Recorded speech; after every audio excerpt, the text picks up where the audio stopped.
Hey there, football fans. Welcome in for our Blitz Award show. I'm News 13 Sports Director Chris Parks. A number of players lit up scoreboards across the Grand Strand and PD this fall. It's time to unveil our all-blitz offensive team, and we'll begin at the quarterback position, 5 of those making the grade. It was quite a challenge to narrow this one down. 3 guys really stood out in the field. In the end, we went with a quarterback who's been a consistent winner for the last 3 seasons on the beach. That's Myrtle Beach's Ryan Berger. It's really honoring. I'm really excited. I couldn't have done it without my O-linemen and teammates and coaches and, receivers like Adam too. I couldn't have done it without them. I'm really grateful for them and you guys for naming me the Player of the Year.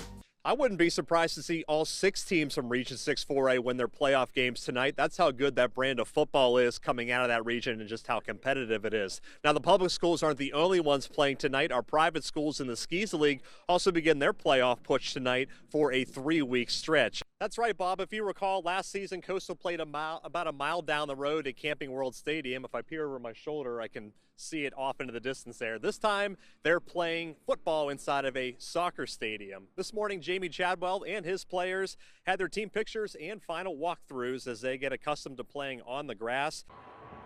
That's right, Bob, from worst to first and all things in between. The upperclassmen have experienced every high and every low you could go through as a program, and today they've got a chance to cap it off and cap out those incredible careers with a bowl victory over the Huskies.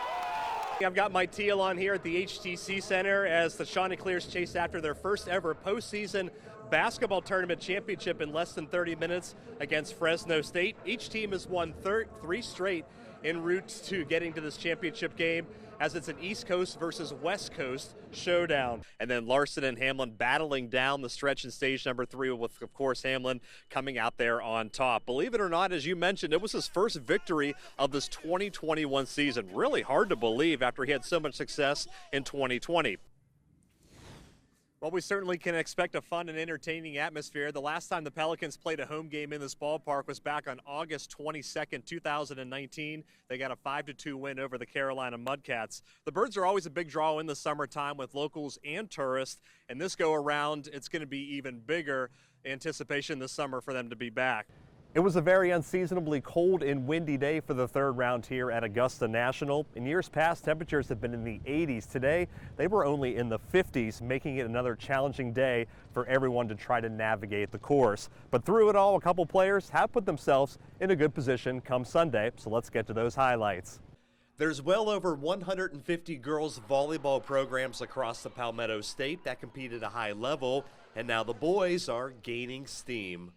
So there are 21 schools across the state that are playing, only 3 in this area, of course, like you mentioned. But hopefully by next year, maybe as soon as next year, we can get it a sanctioned sport here at the high school level. This is the first year for Carolina Forest, St. James, and Socastee to compete at the club level. The dream began 2 years ago, but the pandemic had other ideas. And so many guys were pushing for this. We had talked to Principal Driggers, and we had it all ready to go, and we had so many guys that wanted to play. And so it's disappointing for them that they couldn't participate, but now we're back.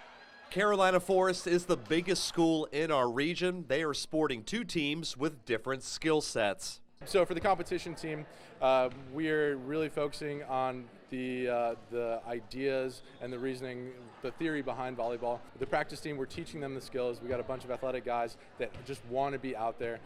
And judging by the smiles on both sides, this sport is making a lasting impression and gaining momentum. Having fun, finding those fun moments. Yeah, we might get down, we might lose a point here and there, but just having fun every single point and putting our heart into every single thing that we do.